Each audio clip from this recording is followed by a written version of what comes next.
इनका नाम है हॉवर्ड लुटविक। जिस इंसान को आप देख रहे हैं इस वक्त स्क्रीन पे, ये यूएस के कॉमर्स सेक्रेटरी हैं, डोनाल्ड ट्रंप के काफ़ी क्लोज एड हैं। और इनकी क्लिप्स बहुत वायरल हो रही हैं इस वक्त सोशल मीडिया पे, जहाँ पे ये कह रहे हैं कि डोनाल्ड ट्रंप ने कह दिया था कि इंडिया और यूएस की ट्रेड डील फाइनल है, एंड वो फाइनल कर देंगे अगर मोदी जी उन्हें कॉल करते हैं पर्सनली तो। एंड क्योंकि नरेंद्र मोदी ने कॉल नहीं किया, सो डील फाइनलाइज नहीं हुई and it is left. But India की मिनिस्ट्री ऑफ एक्सटर्नल अफेयर्स से अभी इसके रिमार्क्स आए हैं इसके ऊपर, and it says very clearly कि जो इस इंटरव्यू में दिखाया जा रहा है इट्स अ प्रोपेगेंडा क्लिप। ऐसा कुछ नहीं हुआ है। एक तो पूरी क्लिप नहीं दिखाई जा रही है सोशल मीडिया पे, ये काट करके दिखाया जा रहा है। इन्होंने कहा कि जो रिमार्क्स हैं ये बिल्कुल इनएक्यूरेट है, ठीक है, जो डिले के रिमार्क्स हैं। एंड इंडिया के जो कॉमर्स इंडिया ने टर्म किया है यूएस के कॉमर्स सेक्रेटरी के स्टेटमेंट को कि ये जो ट्रेड डील थी ये डिले हुई इसलिए क्योंकि न्यू दिल्ली, मतलब इंडिया ने कहा, एक तो इंडिया ने नेगोशिएटिंग विंडो मिस किया जो वॉशिंगटन ने सेटअप किया था, क्योंकि इंडिया का कहना था कि हम ऐसे डेडलाइन के बेसिस पे काम नहीं करने वाले, हम वो करेंगे जो हमारी कंट्री के लिए बेनिफिशियल है और एक म्यूचुअली जो रिस्पेक्टेबल डील होगी हम वो करेंगे। तो हमारे स्पोक्स पर्सन ने कहा कि we have seen the remarks, हमने रिमार्क्स देखा इनका, एंड इंडिया और यूएस दोनों कमिटेड थे कि हम बायलैटरल ट्रेड एग्रीमेंट साइन करेंगे as far back as February 13 last year, एक साल पुरानी ऑलमोस्ट बात हो चुकी है ये। लेकिन हम बहुत पास आ जाते थे डील क्लोज करने के, बट उसके बाद फिर डील क्लोज नहीं हो पाती थी क्योंकि कुछ ना कुछ डिससेटिस्फैक्शन था दोनों साइड से। एंड यहाँ पे इंडिया अभी भी इंटरेस्टेड है, अगर आप एक mutually beneficial trade deal sign करने को तैयार हो दो कॉम्प्लीमेंट्री इकोनॉमीज के बीच में, जो एक इक्वल डील हो। इंडिया हमेशा एम्फेसाइज कर रहा है that we want to sign an equal deal. हम ऐसा नहीं कि आपने जो रोटी फेंक दी हम वो आपसे ले लेंगे। And it's all set up, you have to call Modi, you have to have Modi call the president, ये इनकी लाइन थी। And they were uncomfortable doing it, India was uncomfortable doing it, and so Modi did not call. ये इनके interview का एक clip चल रहा है और काफ़ी वायरल होगा, आपके पास आ भी रहा होगा। सो प्लीज़ उसके बेसिस पे आप कुछ भी जज नहीं कर सकते, बिकॉज पूरी वीडियो या तो आपको देखनी होगी या तो फिर आपको न्यूज़पेपर से क्लैरिफिकेशन लेना होगा। डायरेक्टली जो सोर्स है इसका वो है मिनिस्ट्री ऑफ एक्सटर्नल अफेयर्स। सो आप सबका स्वागत है द पेपर एनालिस्ट के वीडियो में, and please subscribe right now if you feel कि आप बिजनेस न्यूज़पेपर्स को खुद से पढ़ना चाहते हो और समझना चाहते हो कि इनमें क्या लिखा है, रादर देन दूसरे कंटेंट क्रिएटर्स, इन्फ्लुएंसर्स और फिनफ्लुएंसर्स, या फिर उससे भी ज़्यादा पैथेटिक आप टीवी से इन्फॉर्मेशन लेते हो कि दुनिया में क्या चल रहा है और क्या चीज़ें हो रही हैं। यू नो कि क्या हाल है आजकल हमारे टीवी मीडिया का specially. So you have to learn, every individual have to learn to be an analyst जो खुद से डिसाइड कर पाए कि दुनिया में अगर कुछ हो रहा है तो उनकी पॉकेट पे, उनके प्रॉफिट एंड लॉस पे क्या डिफरेंस है, उससे आ रहा है। So let's go back to our newspaper video and we'll learn to analyze these business newspapers यहीं पे, ये मैं आपको सिखाने वाला हूँ। Let's go to the another article, और ये भी बड़ा बहुत ही इंपॉर्टेंट है मैं कहूँगा, क्योंकि इंडिया के लिए देखिए, किसी भी कंट्री में अगर आपको सिविल वॉर नहीं चाहिए, शांति से देश को चलाना है, भले ही डेवलप ना हो ज़्यादा, तो लोगों का पेट भरा होना चाहिए और लोगों के पास छत होनी चाहिए। एंड एक चीज़ जो रोमन्स के टाइम से बड़ी फेमस है, एंटरटेनमेंट होना चाहिए, जिसके लिए कोलिजियम बनाया गया था। सो इंडिया में फूड सिक्योरिटी कैसे आएगी? हमारे पास फर्टिलाइजर होगा, हम खुद से उगा पाएंगे चीज़ें। तो जो इंडिया का 73% अगर आप फर्टिलाइजर डिमांड देखोगे, ये डोमेस्टिक प्रोडक्शन से हमने मीट किया गवर्नमेंट ने, ये गवर्नमेंट का कहना है, बट ऑर्गेनाइजेशन इससे अग्री करने को तैयार नहीं है। तो या तो गवर्नमेंट झूठ बोल रही है क्लियरली, या तो ये ऑर्गेनाइजेशन झूठ बोल रही है। ये पता करते हैं कि कौन सही है कौन गलत है। अराउंड 73% जो इंडिया का टोटल फर्टिलाइजर डिमांड है, ये डोमेस्टिक प्रोडक्शन से हमने मीट किया 2025 में। So you have to remember this line, 73% fertiliser demand India का डोमेस्टिक प्रोडक्शन से आया, ठीक है, हम प्रोड्यूस कर रहे हैं, यहाँ पे मैन्युफैक्चर कर रहे हैं। एंड ये कहना है कि इसका गवर्नमेंट का, ठीक है। अब एक रिपोर्ट आई जिसमें कहा गया कि हमारा इंपोर्ट पे डिपेंडेंस बहुत बढ़ चुका है। एक रिपोर्ट आई, उसका कहना है, उस रिपोर्ट का, कि हम लोग बहुत ज़्यादा इंपोर्ट कर रहे हैं पहले से, विच इज़ नॉट गुड, हमें और ज़्यादा प्रोड्यूस करना चाहिए। तो ऐसा क्यों हो रहा है? अब देखिए, last week fertiliser association of India ने साइट किया एक डेटा को और कहा कि यूरिया इज़ वेरी इंपॉर्टेंट, ठीक है, फर्टिलाइजर और हर चीज़ में यूरिया इज़ इंडिस्पेंसिबल हमारे लिए यूज़ करना। एंड ये मोर देन डबल हो चुका है इसका import in the first 8 months of current financial year. और इसका जो डोमेस्टिक प्रोडक्शन है ये भी डिक्लाइन हुआ है। तो गवर्नमेंट किस बेसिस पे कह रही है कि हमारा प्रोडक्शन बढ़ रहा है, और डेटा में दिख भी रहा है कि प्रोडक्शन बढ़ रहा है? तो सबसे पहले मैं आपको बता दूं कि एफएआई का जो आर्ग्यूमेंट है ये बेस्ड है फाइनेंशियल ईयर बेसिस पे। फाइनेंशियल ईयर शुरू होता है कब? 1 अप्रैल से लेकर के 1 अप्रैल टू 31 मार्च, ये चलता है हमारा फाइनेंशियल ईयर। आई थिंक ज़्यादातर लोगों को पता होगा। बट अगर मैं बोलूँ कैलेंडर ईयर क्या होगा, तो कैलेंडर ईयर होगा हमारा 1 जनवरी से 31 दिसंबर। तो एफएआई का जो आर्ग्यूमेंट है वो बेस्ड है फाइनेंशियल ईयर पे। गवर्नमेंट ने अपना रिपोर्ट बनाया सबसे पहले तो कैलेंडर ईयर बेसिस पे। एक डिफरेंस तो ये आ जाता है जहाँ पे डिफरेंस आ सकता है डेटा में। गवर्नमेंट का कहना है बड़ा सीधा साधा कि डोमेस्टिक प्रोडक्शन जो है फर्टिलाइजर्स का, जैसे कि यूरिया, डायोमोनिया, फोस्फेट एंड बहुत सारे हैं, ये 43.32 मिलियन टन था 2021 में, और अब बढ़ करके 2022 में ही 46.78 मिलियन टन हो गया था, एंड अब ये 52.46 हो चुका है। सो 43 से लेकर के हम कहाँ पर आ चुके हैं, आप ये देखिए, हम लोग 43 से लेकर के आ चुके हैं 52.46 पे। तो ग्रोथ तो हमें नजर आ रही है, राइट। एंड गवर्नमेंट बात किसकी कर रही है? Production of fertilisers, domestic production of fertilisers, I am not talking about urea, ठीक है। अब अगर आप नए फर्टिलाइजर प्लांट सेटअप करोगे, यहाँ पे रिवाइवल भी किया है हमने क्लोज यूनिट्स का, और इससे इंडिजिनस प्रोडक्शन काफ़ी बढ़ा है और बूस्ट किया है हमारे सेक्टर को। अब एफएआई का डेटा क्या दिखा रहा है कि यूरिया इंपोर्ट्स 120% बढ़े हैं। येस, 3.5 मिलियन टन से ये हो चुके हैं 7.17 million tonne during April November 2024-25 compared with 3.26 million a year ago.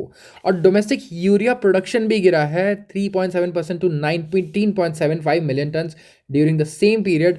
FAI का डेटा ये दिखा रहा है, एंड ओवरऑल यूरिया की सेल्स बढ़ी है। So what are we seeing यहाँ पे कि एफएआई का कहना है कि एक तो डिमांड, सेल्स बढ़ी है, सेल्स बढ़ी है, ठीक है। आउटपुट, डोमेस्टिक आउटपुट गवर्नमेंट का डेटा है, ये घटा है, राइट। एंड इंपोर्ट्स अगर मैं बोलूं, ये भी बड़े हैं। तो कहीं ना कहीं गवर्नमेंट का जो आर्ग्यूमेंट है यहाँ पे हमें वीक नज़र आ रहा है, इवन तो फाइनेंशियल ईयर का कैलकुलेशन डिफरेंट है एंड सब कुछ डिफरेंट है, but yes when it comes to urea specifically we can say कि इंडिया में यूरिया प्रोडक्शन कहीं ना कहीं बूस्ट नहीं हुआ है। फर्टिलाइजर प्रोडक्शन भले ही पहले से ज़्यादा बूस्ट हुआ हो। तो इन्होंने सेल्स अचीव किया है through coordinated planning and significant reliance on imports, इनका ये कहना है फॉर यूरिया एंड डैप। तो बहुत इंपॉर्टेंट है कि हम एक strategic supply chain management build करें। डेटा नवंबर का ही दिखा रहा है अलोन कि यूरिया के इंपोर्ट्स 68.4% बढ़े हैं, एंड यहाँ पे अगर आप देखोगे ये पहले 0.78 मिलियन टन थे सिर्फ, एंड बाद में इसमें इंक्रीमेंट आई और ये 1.31 मिलियन टन हो गए। सो गवर्नमेंट का डेटा कहीं ना कहीं यहाँ पे थोड़ा सा कॉन्ट्रडिक्टरी नजर आ रहा है हमें। सो यू कैन सी कि आप खुद एनालाइज करके देख सकते हो कि कौन सच बोल रहा है कौन झूठ। अब बात करते हैं सेंसेक्स और निफ्टी की, इंडियन मार्केट्स को भी थोड़ा डिस्कस कर लिया जाए। एंड मैं इसलिए डिस्कस कर रहा हूँ क्योंकि इससे रिलेटेड जितने आर्टिकल्स हैं ना, आप एकदम आंख बंद करके इग्नोर करो। चाहे कोई भी लिख रहा हो, कोई भी न्यूज़ लिख रहा हो, इवन इन्होंने भी लिखा है, I don't know, just because Sensex और निफ्टी आज 1%, ऑलमोस्ट 1% नीचे गए हैं, आपको जरूरी नहीं है कि आप इसके बारे में कुछ छापो। सबसे पहली बात तो ये कह रहे हैं कि बिगेस्ट वीकली डिक्लाइन है ओवर 3 मंथ्स, पिछले 3 महीनों में।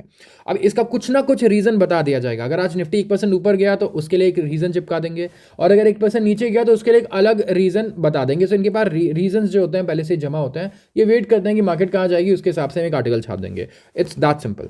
अब मार्केट नीचे गया है, अब इसका रीज़न क्या बताया इन्होंने, देखो। सबसे पहले तो इन्होंने ये कहा कि मार्केट कैपिटलाइजेशन कितनी नीचे चलेगी, दिस इज ऑल बुलशिट, ये आप काट दो, ये हमारे काम का नहीं है। इसके अलावा इन्होंने कहा कि कंसर्न्स हैं अबाउट यूएस ट्रेड टैरिफ, और ये काफ़ी बढ़ गए हैं this week after US senator Lindsey Graham ने कहा कि डोनाल्ड ट्रंप ने ग्रीन लाइट दे दिया है एक बिल को जो सैंक्शन लगा सकता है और टारगेट कर सकता है कंट्रीज को जो रशिया के साथ बिजनेस कर रहे हैं। बट वी डिस्कस्ड येस्टरडे, कल का वीडियो जरूर चेक करना अगर आपने नहीं देखा है तो। कल के वीडियो में भी हम डिस्कस्ड कि इस बिल में if they target every country जो रशिया के साथ बिजनेस कर रहा है, then they have to target their allies which is the whole Europe. पूरे यूरोप को इन्हें टारगेट करना होगा, बिकॉज यूरोप एनर्जी सिक्योरिटी के लिए अभी भी रिलाई करता है किस पर? रशिया पर। इवन इन्होंने यूएस की कंपनीज के भी नाम लिखी हैं इसमें। इन्होंने ये कहा है कि यूएस भी क्योंकि यूरेनियम इंपोर्ट करता है रशिया से, ये उस पर भी 500% टैरिफ लगाएंगे। जो इंपोर्ट ये खुद कर रहे हैं, जो इनकी कंपनीज कर रही है, दे डोंट केयर, ये उस पर भी 500% लगाएंगे टैरिफ। एंड जो रशिया के साथ बिजनेस कर रहा है, ये उस पर भी लगा सकते हैं 500% टैरिफ।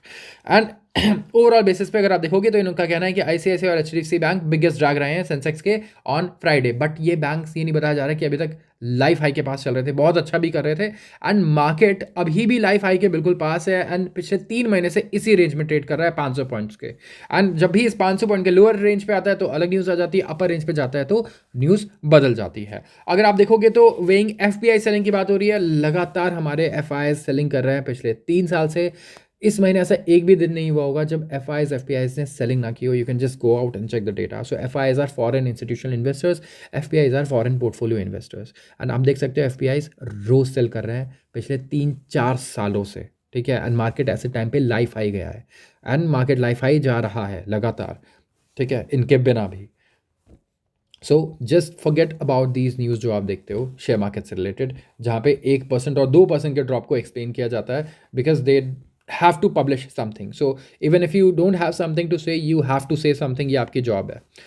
अब now let's go back to India का शेयर मार्केट का ही एक और न्यूज़, एंड ये है म्यूचुअल फंड्स के बारे में। अब मैंने बोला कि 4 साल से फॉरेन इन्वेस्टर्स इंडिया के शेयर मार्केट में सेलिंग कर रहे हैं, उन्हें पसंद नहीं आ रहा, तो खरीद कौन रहा है, मार्केट लाइफ हाई पे कैसे जा रही है, वो है हमारे रिटेल इन्वेस्टर्स। लेकिन हमारे रिटेल इन्वेस्टर्स ने क्या किया है, अपना डिसीजन, उन्होंने कहा कि मैं सही डिसीजन नहीं ले सकता, मुझे नॉलेज नहीं है मार्केट की, मैं ये डिसीजन दे रहा हूँ एक म्यूचुअल फंड मैनेजर को, वो डिसाइड करेगा मेरे पैसे के साथ बेस्ट क्या हो सकता है, और उसने अपना पैसा रिटेल इन्वेस्टर ने दिया किसको, म्यूचुअल फंड को। म्यूचुअल फंड्स लगातार 4 साल से इंडियन मार्केट्स में बाइंग कर रहे हैं। ऑल्सो काफ़ी सारे ऐसे रूल्स होते हैं जहाँ पे अगर म्यूचुअल फंड ने पैसा नहीं लगाया मार्केट में, then they have to return that money, आपका पैसा वापस लौटाना होगा।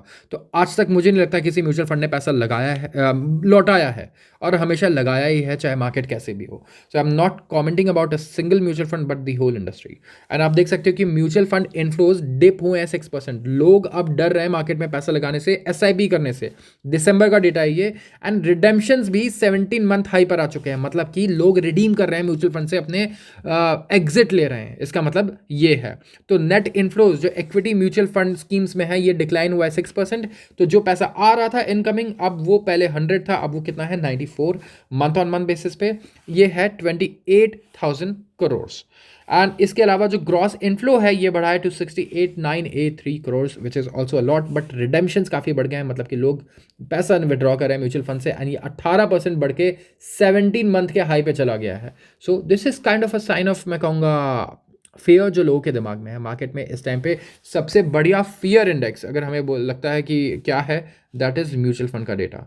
If you can check the SIP inflows, ये तो ये कहीं ना कहीं जो विक्स है इससे better, it's kind of even better than the VIX index when it comes to gauging fear among the investors। ये आपको दिख जाएगा यहाँ पे। And 5th month in a row हमें दिख रहा है कि जो इक्विटी इनफ्लोज हैं वो स्लो हो रहे हैं फ्रॉम इस previous 12 month average. Markets nervous हैं क्योंकि ट्रेड डील साइन नहीं हो रही है, रुपया डेप्रिशिएट हो रहा है, FPIs लगातार अपनी होल्डिंग्स बेच रहे हैं 4 साल से। वॉलेटिलिटी बढ़ी है, मैं नहीं कहूँगी वॉलेटिलिटी बढ़ी है, क्योंकि अगर आप देखोगे वॉलेटिलिटी कैसे बढ़ेगी, आप इंडिया का जो विक्स इंडेक्स है अगर आप देखोगे तो ये कितना है, I think 9 to 10, that's it, यहाँ पे चल रहा है विक्स इंडेक्स। विक्स का मतलब होता है वॉलेटिलिटी इंडेक्स, VIX, और ये गेज करता है कि मार्केट में कितना डर है, ठीक है, कितना फियर है, और ये यूज़ करता है ऑप्शन चेन को। So we should not get into it too much, क्योंकि आई एम अज्यूमिंग कि बाकी जो लोग हैं, जितने लोग देख रहे हैं अभी, वो ट्रेडर्स नहीं है या वो शेयर मार्केट में नहीं है, ऐसे में इन्वॉल्व नहीं है। सो ये हालचाल है हमारे शेयर मार्केट का इस वक्त भारत में। सो अगर ये वीडियो पसंद आई हो तो ज़रूर आप इस चैनल को भी सब्सक्राइब कर लो, I am saying it again, and आप इस वीडियो को प्लीज़ लाइक कर दो, शेयर करो अपने दोस्तों के साथ, एंड कमेंट करो आपको कैसा लगा। And I will make sure कि कल सुबह भी मैं ये वीडियो बनाऊं और आपके लिए एक नए आर्टिकल्स लेकर आऊं, एक नया एनालिसिस, एक नया पर्सपेक्टिव लेके आऊं। Thank you so much.